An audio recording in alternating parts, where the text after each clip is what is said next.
भारत माता की। दोनों हाथ उठा के शाबाश। अभी यात्रा की शुरुआत है तो दोनों हाथ उठा के ऊर्जा का अनुभव करें और इस पूरे विश्व को ऊर्जा का अनुभव कराएं। भारत माता की।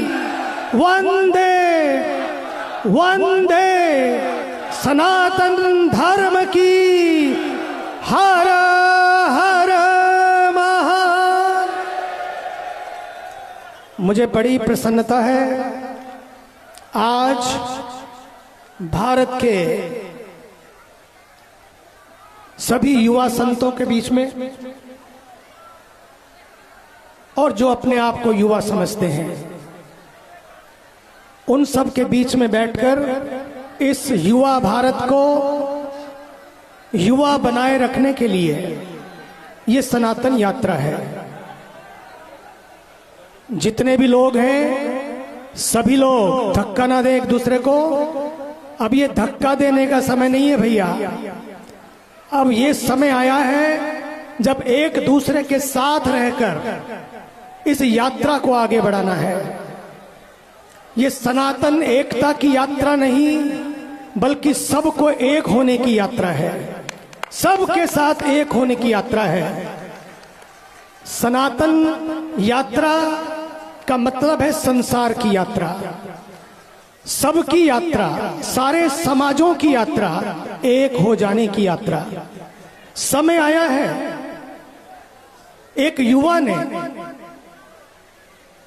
सबसे बढ़िया बात यह की है, पहली बार एक युवा तापस कुमार ने, बागेश्वर सरकार ने पूरे भारत के युवा संतों को भी एक करने का जो दर्शन कराया है, आज इसी की आवश्यकता है। संत मिलते थे, सब मिलते थे, लेकिन कई बार युवा सन्यासी, युवा कथाकार, युवा चिंतन कराने वाले, चिंतन देने वाले कई बार अलग अलग दिशाओं में काम कर रहे थे। लेकिन सनातन एकता यात्रा से अब सब एक दिशा में काम करेंगे कि अब भारत को इस सनातन के उन मंत्रों से जोड़ना है जो सब के लिए हैं। सच तो ये है सनातन की यात्रा, मैं इसलिए कह रहा हूं ये सबकी यात्रा है क्योंकि सनातन धर्म में एक बात बड़ी विशेष है, वो ये है सर्वे भवन्तु सुखिनः की यात्रा है ये।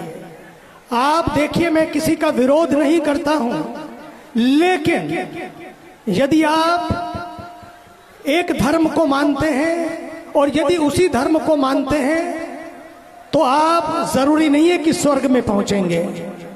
और एक दूसरा धर्म है, उसको भी यदि आप मानते हैं केवल, तभी आप जन्नत में पहुंच सकते हैं।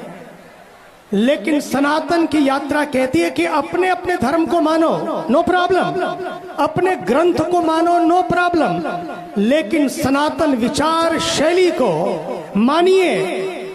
और वो शैली है कि हम सब एक हैं। देव भक्ति अपने अपने ढंग से करो, अपने अपने दिलों में, अपने अपने घरों में, अपने अपने मंदिरों में, अपने अपने ढंग से शास्त्रानुसार करो, लेकिन देशभक्ति सब मिलकर करो। इस समय देशभक्ति की यात्रा की आवश्यकता है। इसलिए मुझे अच्छा लगा यात्रा में रोज हर दिन राष्ट्रगान से शुरुआत होती है और राष्ट्रगान से ही पूर्णाहुति होती है। आज इसी की आवश्यकता है। और मुझे ये भी प्रसन्नता है कि आज अगर आप देखेंगे एक ऐसा तापस कुमार जिसको मैं कहता हूं कभी कभी समय समय पर कोई जन्म नहीं लेता है बल्कि उनको उतारा जाता है।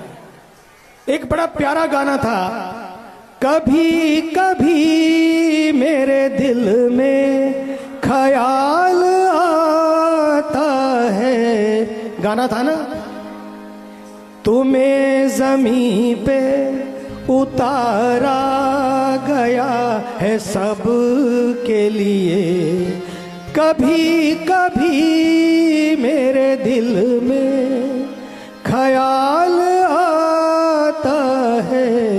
आपको नहीं लगता है क्या? जोरदार तालियां बजाइए जिनको आज सनातन समाज को एक करने के लिए, पूरे भारत को एक करने के लिए उतारा गया है। अगर आप देखें, इससे पहले हमने देखा है कि भारत के ऊर्जावान प्रधानमंत्री जी, यशस्वी तपस्वी प्रधानमंत्री जी, आदरणीय श्री नरेंद्र मोदी जी, और उत्तर प्रदेश के हमारे बड़े ही यशस्वी कर्मठ योगी आदित्यनाथ जी, और अब इस त्रिवेणी में हमारे देश के तापस कुमार, हमारे प्रिय बागेश्वर सरकार पंडित धीरेन्द्र कृष्ण शास्त्री जी, जोरदार तालियों से इन त्रिवेणी के लिए और मंच पर और यात्रा से पूर्व, यात्रा के दौरान और यात्रा की पूर्णता तक जितने संत पधारे हैं और पधारेंगे और आगे की यात्राओं में पधारते हैं, उन सब के लिए जोरदार तालियों से उनका अभिनंदन। सनातन शैली इसलिए विशेष है क्योंकि इसमें जियो और जीने दो की बात होती है। जियो और जीने दो की बात होती है। इसमें जिंदा रहो और जिंदा रहने दो की बात होती है। इसमें लेट एंड लेट लिव की बात होती है। इसलिए सनातन शैली में आपने देखा होगा, कभी सनातन ने कभी किसी पर अटैक नहीं किया। Sanatan has never attacked anybody. India is not a piece of land, एक धरती का टुकड़ा नहीं है। India is not a piece of land, India is a land of peace. शांति की धरती है, ये विचार की धरती है, ये पूरे संसार के लिए धरती है। इसलिए जो भी आया बस गया, हजारों सालों से बसता चला गया, लेकिन भारत ने कभी किसी का विरोध नहीं किया। इंडिया की धरती, भारत की धरती, ये संसार के लिए धरती है, ये संघार के लिए धरती नहीं है। संघार के लिए धरती नहीं है, ये निर्माण की धरती है, विध्वंस की धरती नहीं है। आज शिक्षा प्राप्त किए हुए लोग भी हमने देखा है, शिक्षा प्राप्त किए हुए लोग, इसलिए भारत के प्रधानमंत्री जी को शिक्षा नीति में परिवर्तन करना पड़ा, ताकि शिक्षा नीति से हम सब मिलकर चलें, साथ साथ चलें, भारत का निर्माण करें और भारत के निर्माण को भी पूरे संसार के लिए निर्माण तैयार करें। इसलिए शिक्षा नीति में हुआ। आज एक तरफ तो मैं देखता हूं मेडिकल की डिग्री लिए हुए लोग, अभी मैं ऋषिकेश में कल कैंप की पूर्णता हुई, अमेरिका से, ऑस्ट्रेलिया से, न्यूजीलैंड से, भारत से, नेपाल से बड़े बड़े डॉक्टर आए और हजारों का ऑपरेशन किया। अभी आदरणीय स्वामी ज्ञानानंद जी महाराज के 29, 30, 31 को, शायद 29, 30, 1 को, 26 से 29 दिव्यांगता मुक्त भारत की एक टीम पूरी पहुंच रही है वहां पर। कैसे? आज तो मन से भी अपंग हो गए हैं और तन से भी अपंग होते जा रहे हैं, तन से भी अपंग होते जा रहे हैं। न स्वास्थ्य का ध्यान है, न देश के स्वास्थ्य का ध्यान है। इसलिए इन दोनों स्वास्थ्य को, मन की अपंगता दूर हो, तन की अपंगता दूर हो, इसलिए ये सनातन यात्रा है। अगर मन की अपंगता होती है तो डॉक्टर बनने के बाद भी आप ब्लास्ट करते हैं, डॉक्टर बनने के बाद भी ब्लास्ट होते हैं।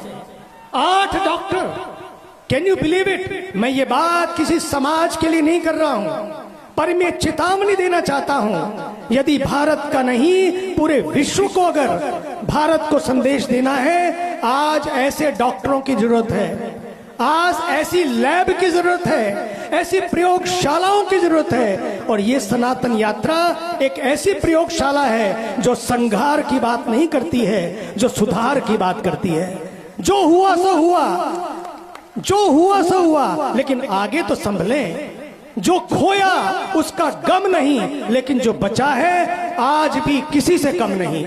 बहुत दम है उसमें, हमें कम में नहीं जीना है। जिसमें दम है उसके साथ चलना है, उसके साथ जीना है। इसलिए आज मैं पुनः कहना चाहता हूं, ये जो शैली है, ये धर्म की शैली है, रिलीजन नहीं है। ये हम भूल करते चले गए। रिलीजन का अर्थ होता है जो बांधता है। ये लैटिन भाषा का शब्द है रेलिगारे। Religare means religion. ये लैटिन भाषा से आया और उससे बना रिलीजन।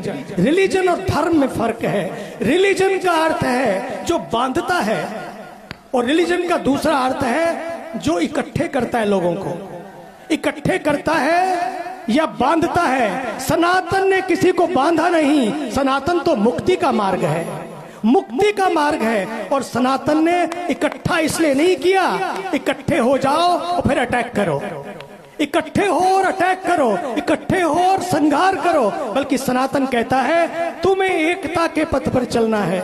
और ये एकता तन की हो, मन की हो, विचारों की हो, वाणी की हो।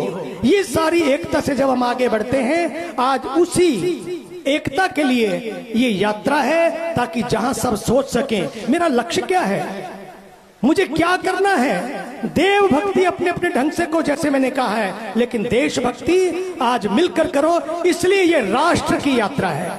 ये राष्ट्र यात्रा में हम सबको साथ लेकर चलना है, सबको साथ होना है। इसलिए मुझे बड़ा अच्छा लगता है जात पात की करो विदाई, बहुत अच्छी बात है।